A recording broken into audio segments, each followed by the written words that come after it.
Tonight on CTV News at 5. No secret, just patience. Yeah. 75 years strong. A Cape Breton couple proves that love really can last a lifetime. The best hot dogs in the city, can't beat them. Hot dog hero. 3 decades of tradition for a local vendor. Sometimes I forget that, yes, the child benefits from this, but the family benefits as well. Saddle up. A Halifax horse camp is helping kids with disabilities learn to ride. A bit more cloud expected tonight and tomorrow, but overall conditions remain generally fair for the region. Live from the Maritimes News Center, this is CTV News at 5. Good evening and welcome to CTV News at 5. I'm Katie Kelly. Thanks for joining us. First at 5 tonight, classroom costs. With school only a few weeks away, families have started to stock up on supplies.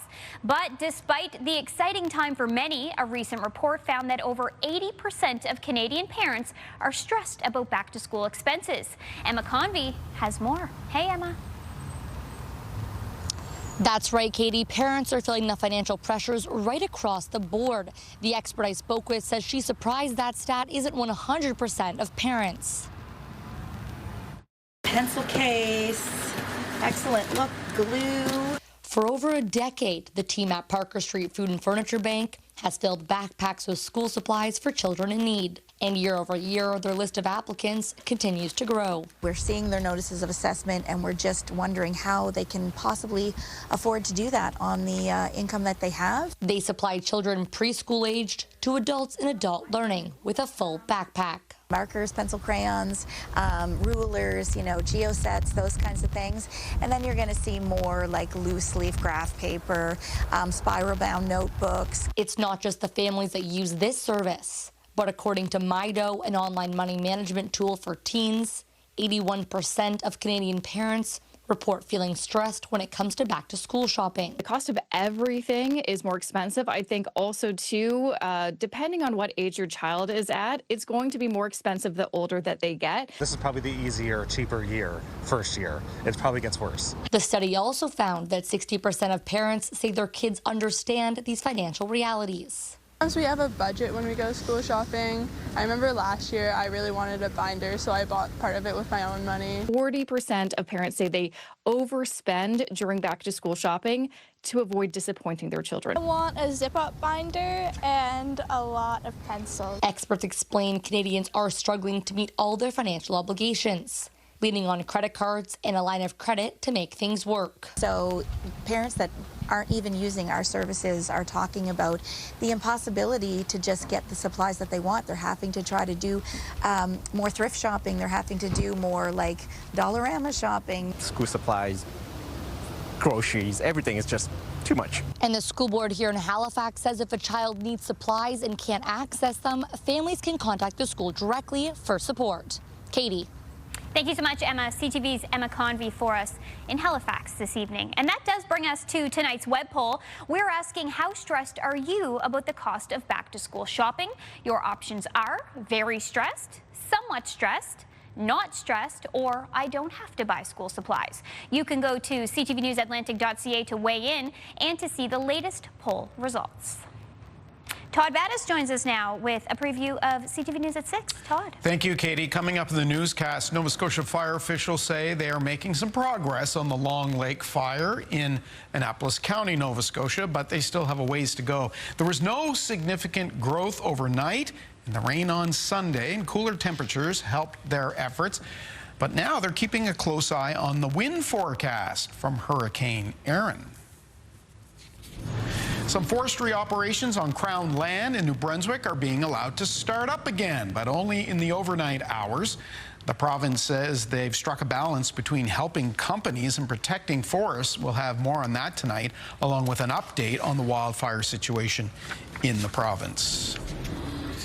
There is some relief today at maritime airports after that news that the Air Canada strike is over, but passengers still wondering when they'll be able to get a seat on many planes. Flights are fully booked. Some travelers have had to pay big bucks, of course, to get to their destination. An update at 6. Okay, let's bring in Kaylin Mitchell in the Weather Center with a look at the conditions right now. And by mid-August standards, temperatures pretty modest today around the Maritimes. At this hour, mostly holding into the high teens and low 20s. Not much of a humidex around, and that's because relative humidity pretty low around the region. The measured moisture in the air represented here by the dew point temperatures, basically into the single digits, a sign that the air in place is quite dry. And taking a look at those relative humidity values, they're mostly running in the range of around 20 and in some cases up to around 50%. Of course, when it comes to things like wildfires, you'd like to have more moisture in the air, but that's just not present for today.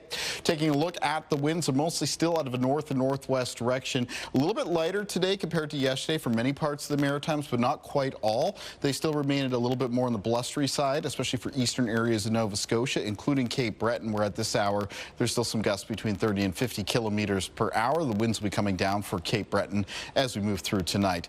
Not much showing up on radar and satellite. Partly cloudy conditions expected tonight as an area of high pressure sits over the region. We still have Hurricane Erin far to the south of us, a Category 2 hurricane, but not much change in the latest forecast track. Still expected to keep it far enough to the south and the east of the Maritimes not to impact on land areas with severe weather. I'll have more in the forecast, though, coming up a little bit later on. Katie. Thank you, Kaylin. A youth theater company is hitting a high note with its biggest production yet and in a new location. The South Shore Summer Theater is staging the Elvis-inspired musical All Shook Up, featuring 30 young performers from across the region. Baby, let me be. We're in the Bella Rose Arts Center, and we're here for All Shook Up. It's a musical about this roustabout that comes into town, and he shakes everything up because it's like a drab town. There's not much fun and color. It's very dull, and he comes and he basically brightens it up.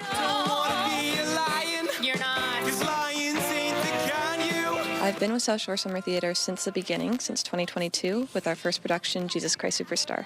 We started out as a very small charitable organization based on a legacy program that was started by my parents. My brother and I had this idea that we would provide rural Nova Scotia with an opportunity to work with professionals free of cost.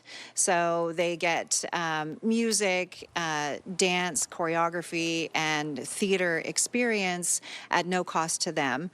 We raise money in the community. We get grant money from all levels of government, and breaking down that economic barrier for people to be able to participate and have a stage and be creative and artistic was really important to me. I love the experience of getting to perform. Even if it's a small part, it's just still so fun, and you make such great friends and connections. It's almost like a second family. It's important because I get to meet all different types of people and get to know people that I might not typically talk to or be around outside of this program, and so I've met so many incredible people, and it's been really nice. It lets me be someone else almost, and it brings out a different side of me. I feel like, because I can be very quiet and stuff, and I feel like the stage I feel so much bigger and more lighthearted and free. Just wanna be her teddy bear. All Shook Up is on at the Bella Rose Art Center in Halifax, Wednesday through Sunday. We've put a link to details on our website, ctvnewsatlantic.ca. We're going to take a break. Still ahead, though, relishing 30 years. And I'm surviving somehow. A local vendor marks 3 decades downtown. We'll have more about his hot dog history next.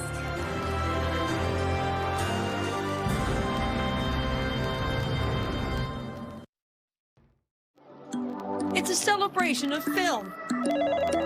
Hello? The Oxford Theatre's open to the public. You get to walk the red carpet, be filmed with your friends, and just take part. I mean, that's an incredible amount of fun. Welcome back. For 3 decades, one hot dog vendor has been a staple on Spring Garden Road, and he's serving up more than just food. Vanessa Wright reports on how his grill and spirit have stood the test of time.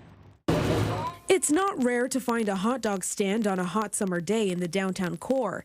It is rare to find the same guy serving the same thing in the same spot for 30 years. And I'm surviving somehow. Don Mazzelski has been dishing out grilled goods on Halifax's Spring Garden Road for 3 decades. Best hot dogs, best conversation, and honestly, it's one of the greatest spots in the city. If you need a snack, that nice lunch rush meal, Don's always ready to go. It was a journey that started from humble beginnings.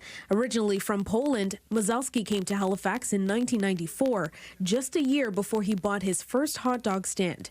It didn't take long for his business, Dogs on Wheels, to win the hearts of Haligonians. Thank you, love. He's been here a long time and we enjoy his company.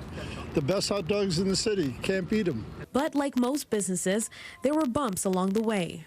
The worst years was with the COVID. That was not very easy to survive, but I had good years, bad years, you know, up and down, like every business. Through it all, he kept his spirits high and, most importantly, his grill turned on, and easily became a staple in the area. It's a perfect location for him, and one of the best parts of being on Spring Garden is every day when the Harbor Hopper goes by, they even make announcements. There's Don slinging those hot dogs. He's definitely an important figure to Spring Garden. And while he says 30 years flew by, retirement isn't something he's thinking about just yet. I have to sell a few more hot dogs before. No doubt Dogs on Wheels will keep rolling for years to come. Vanessa Wright, CTV News, Halifax. Oh, those look good. The grill marks. Oh, we're going to have to stop by there. I'll admit, if I'm out and about and I see a hot dog stand, probably going to pick something up from It's hard to say now. I'm going to have to ask my mom if she saw him because she was on the Harbor Hopper yesterday for the first time. And apparently it rolls by, so really? Maybe she got a whiff of that hot dog, yeah. Maybe have them turn back, pick one up. Yeah, it's definitely hot dog weather. Certainly is. Today, we had quite a bit of sunshine around the region. A little bit of broken cloud cover here and there. It was mostly fair weather clouds, though. We're looking out at the Cape Spencer Lighthouse. This is just outside St. John and overlooking over the Bay of Fundy. I'm going to have more on the forecast after the break.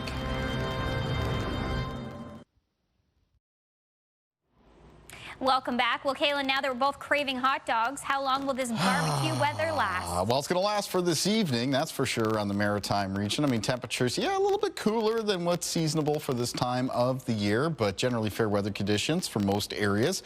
Be contending with winds a little bit more on the gusty side, though, around locations in Cape Breton. Taking a look at our sunrise and sunset times, we can hear a little bit of a breeze here. We're looking out at a blue sky from Bedford, Nova Scotia. Now, it was high pressure generally in place across the region for today. You can see barometric pressure sitting up and above 1,020 millibars for all 3 maritime provinces. Far to the south, there's Hurricane Erin.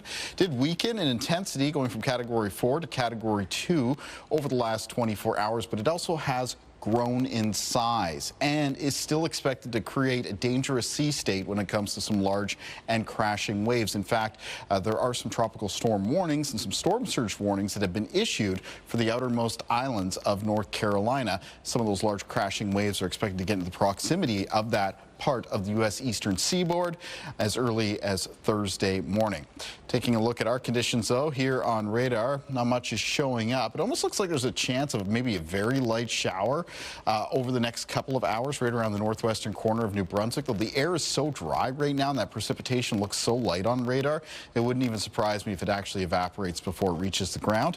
Taking a look at our timeline for cloud cover and precipitation, expecting partly cloudy skies to develop as we move towards and after midnight. And tomorrow, a little bit more cloudiness in the region, enough that I would call it cloudy periods for parts of Nova Scotia, as well as at times for areas of New Brunswick. A bit more of a fair weather mix of sun and cloud towards the northeast New Brunswick, though, Prince Edward Island, as well as locations in Cape Breton. And there should be a bit more of the clearing of that cloud cover as we move through Wednesday evening and Wednesday night, heading back to partly cloudy conditions, and Thursday should be back to being a bit more on the sunnier side across the region.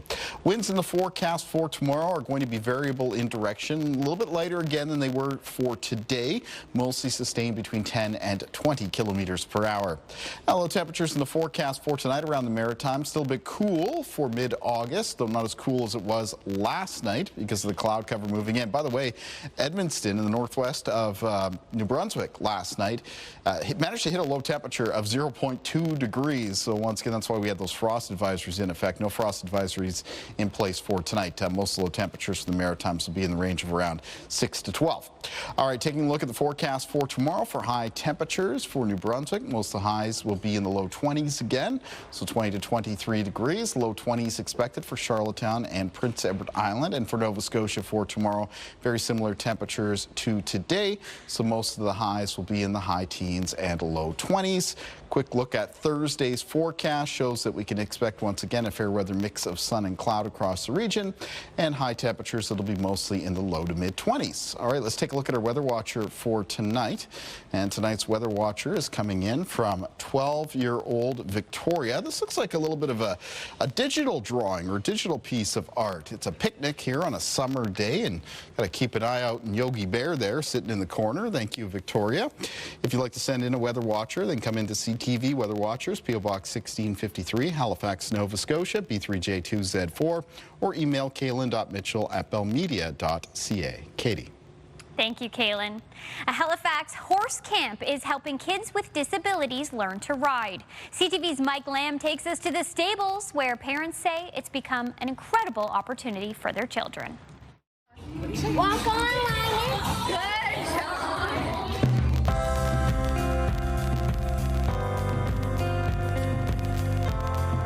We are in Halifax at the Halifax Lancers, and Easter Seals Nova Scotia has recently partnered with Halifax Lancers to do our Learn to Ride program for children ages 7 to 24 who live with varying disabilities, whether it's physical, intellectual, doesn't matter. There's a place for everyone here. And if you sit up really, really tall, that's going to be easier.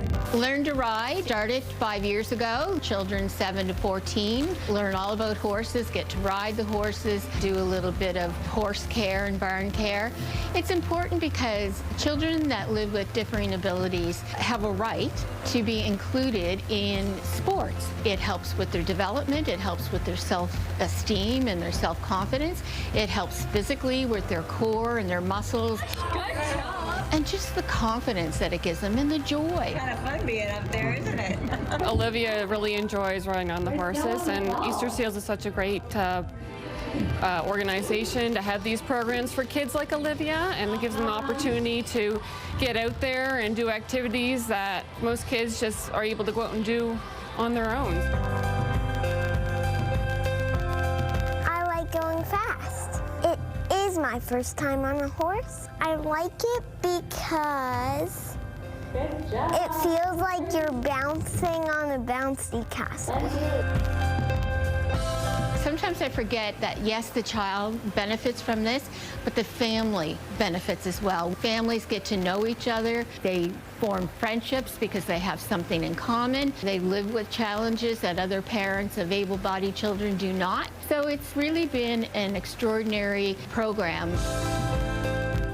I think he's a nice pony. He's pretty nice once you get to know it. Definitely looks like a nice pony. I loved that story. Thank you so much to CTV's Mike Lamb for that. We're going to take one more break. When we return, though, how's this for a milestone?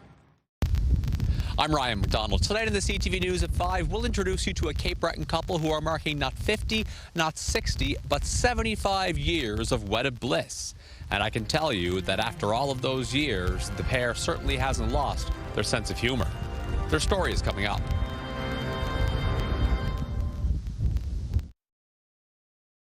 Move Mornings with Aaron and Peter. Weekday mornings on Move 100. The most fun in the morning. And home of the $1,000 minute. Only on Move 100 Halifax. Welcome back. A Cape Breton couple has plenty to celebrate these days. 75 years of wedded bliss, to be exact. And as CTV's Ryan McDonald shows us, the popular pair certainly hasn't lost their sense of humor. It was on August 16th, 1950, that this blushing young couple said their I do's. Time flies, and all too quickly. All too quickly. On Saturday, Ray and Jean McKay celebrated their 75th wedding anniversary. They can still remember the ceremony in a little white church in Skirdu along the Cabot Trail, and the reception afterwards lit by kerosene lanterns. It was in the country. There was no electricity. no running water, so everything had to be done the hard way. All these years later, there's something else she recalls about that day. The wedding was at 7 o'clock, and Mr. Tardy was late, so the wedding was at 7:30. 3/4 of a century later, both husband and wife agree that they have more than made up for that lost time. This past weekend, they were showered with cards from family and friends, a certificate from the city, and plenty of visitors at their home in Westmount. At 102 years young, Ray McKay is also known for being one of the oldest church organists in the country. And if you think a diamond anniversary was going to get in the way of that this past Sunday, think again. You still played the church organ on your anniversary weekend? Yes, oh yeah. According to a quick search, the Guinness World Record for longest marriage is 88 years, 349 days. That means currently Ray and Jean McKay are just under 14 years shy of that world record mark. I think probably we'll get divorced before then. Jean and I do a little traveling these days. I drive her up to the wall and she drives me up the wall. All jokes aside, these two have plenty to be grateful for. They say they are in reasonably good health for their age, and they have 4 children, 7 grandchildren, and 8 great-grandchildren, with more on the way. When asked what their secret might be to such a long and happy marriage... No secret, just patience. Yeah. And keep on trucking. Wise words from a Cape Breton couple marking a major milestone. Ryan McDonald, CTV News, Westmount, Nova Scotia. Oh, congratulations to you both. That's so great. It's wonderful. I love them. I want to meet them. Fantastic. That story is what we call Live at 5 Gold. That was beautiful. Thank you. Perfect to Ryan way to wrap McDonald. up the show. Well, coming up at 6, I got more weather coverage for you. I'll have an update on Hurricane Erin and, of course, details and long-range forecast, looking ahead to when we might have our next shot at some rain here in the Maritimes. Yes. I'll also be back at CTV News at 6 for The Scene. And we're going to talk all about Vibrancy Fest, so stay tuned for that. We'll be back with more local news again at 6, but stay with us right now for CTV National News.